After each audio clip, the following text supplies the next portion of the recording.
दोस्तों एक छोटा सा सवाल है आपके लिए। आज आप अपने बच्चों के लिए क्या प्लान कर रहे हो? स्कूल फीस, कॉलेज फीस या फिर ये सोच रहे हो कि फ्यूचर में जो होगा वो देखा जाएगा? देखिए प्रॉब्लम ये नहीं है कि आप बच्चों की केयर नहीं करते।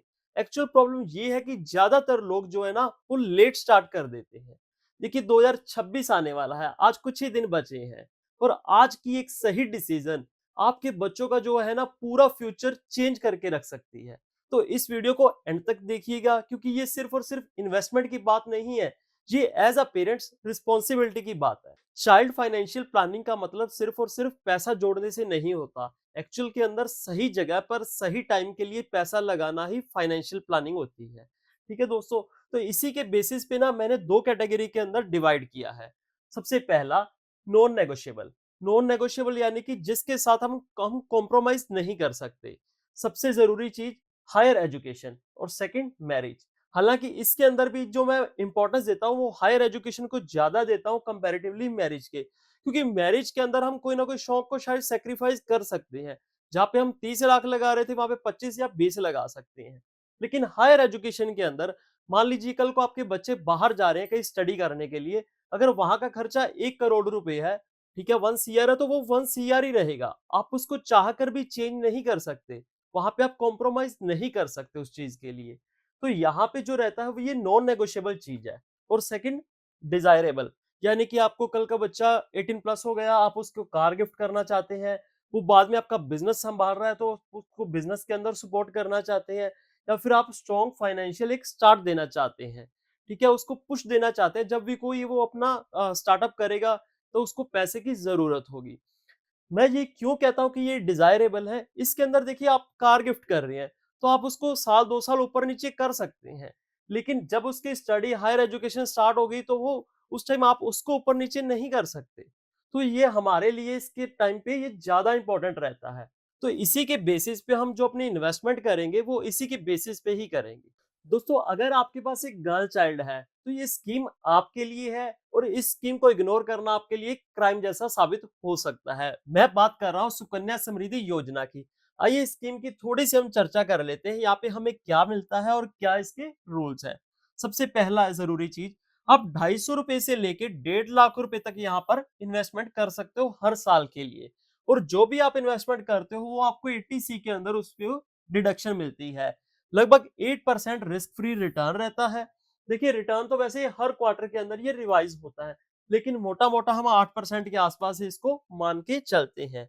जो मैच्योरिटी रहती है, जो इंटरेस्ट रहेगा वो 100% टैक्स फ्री रहेगा। यानी कि कल को मैच्योरिटी पे आपको जो भी पैसा मिलेगा टोटल, वो सारे का सारा टैक्स फ्री होगा। और सेकंड, इसके बाद 21 साल में ये पोटेंशियल रखता है 80 लाख तक का कॉर्पस क्रिएट करने का। यानी कि जो आप 1.5 लाख रुपए हर साल लगा रहे हो इसके अंदर, वो 21 साल के अंदर आपको 80 लाख रुपए तक बन के आपको मिलने के चांसेस है। अभी हम कुछ रूल्स को समझ लेते हैं क्योंकि रूल्स को समझना बेहद ही ज्यादा जरूरी है। ये अकाउंट तब खुलता है जब आपकी बिटिया 10 साल से छोटी एज की है, तो इस बात को जरूर ध्यान में रखिएगा। मैं तो कहूंगा कि जब भी बिटिया का जन्म होता है उसी टाइम से ही कोशिश कीजिए आप ये इन्वेस्टमेंट स्टार्ट करने की।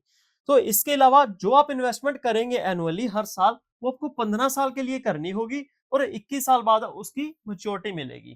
ठीक है, यानी कि 15 से 6 साल आप उसको गैप दोगे, उस टाइम आपको कोई भी इन्वेस्टमेंट नहीं करनी, और 21 के बाद आपको टोटल पैसा वापस मिल जाएगा।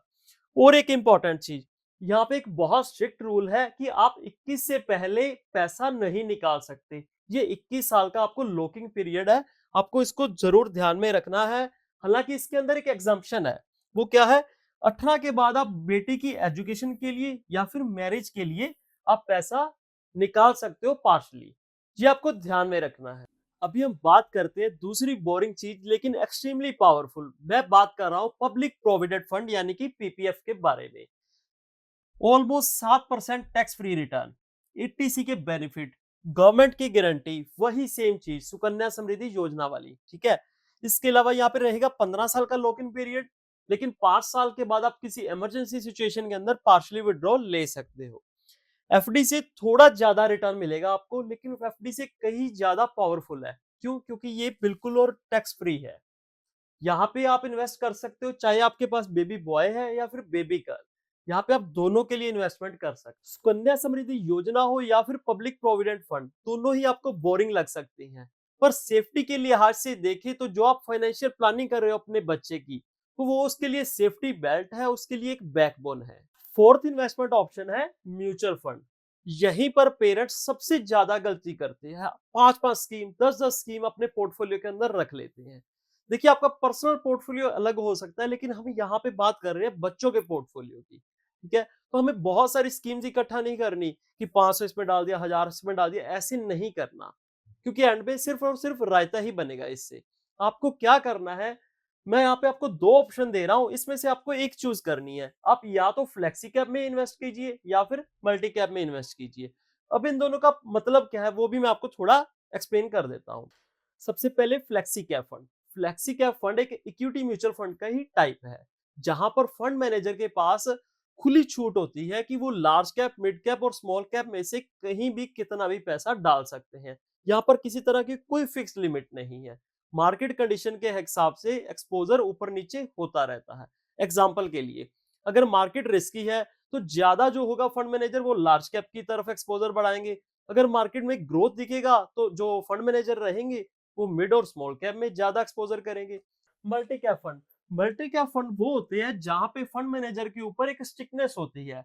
लार्ज कैप, मिड कैप और स्मॉल कैप यहाँ पे फिक्स्ड है।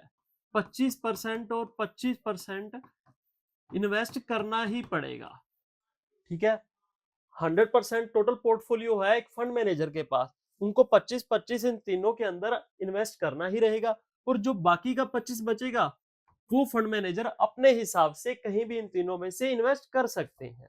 तो ये था मल्टी कैप, ठीक है? आपको लंबे समय के लिए निवेश करना है तो ये दोनों ही फंड बड़े शानदार फंड है, आप इनमें से कोई एक चूज करना है आपको।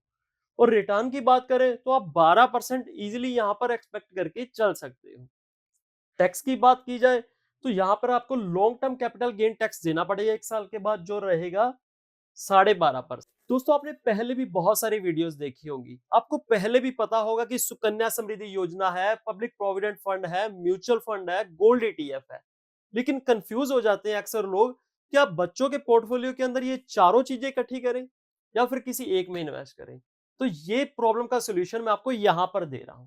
देखिए, एक एलोकेशन स्ट्रेटजी जरूर होनी चाहिए।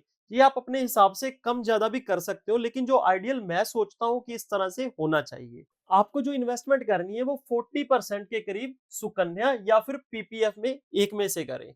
अगर आपके पास बेबी बॉय है फिर तो आपके पास ऑप्शन ही पीपीएफ बचता है। अगर आपके पास बेबी गर्ल है तो आप सुकन्या को प्रेफर कर सकते हो। इसके बाद जो 40% है वो आप म्यूचुअल फंड के अंदर डालें, ठीक है? और बाकी का 20% गोल्ड ईटीएफ। क्योंकि यहाँ पर क्या मिलेगा आपको, इस तरह की एलोकेशन करने से आपको सेफ्टी भी मिलेगी, क्योंकि यहाँ पर सुकन्या का जो हम बात कर रहे हैं वो प्रॉपर सेफ है, ठीक है? आपके हायर एजुकेशन बच्चे की जब आएगी वो बहुत काम आने वाला है। और सेकंड, म्यूचुअल फंड से आपको ग्रोथ भी मिलेगी। और थर्ड, जो हम इन्फ्लेशन की बात कर रहे हैं, जो महंगाई बढ़ेगी उसको जो कंट्रोल करेगा साथ में आपका गोल्ड, आपके पोर्टफोलियो के अंदर एक बैलेंस बना के रखेगा।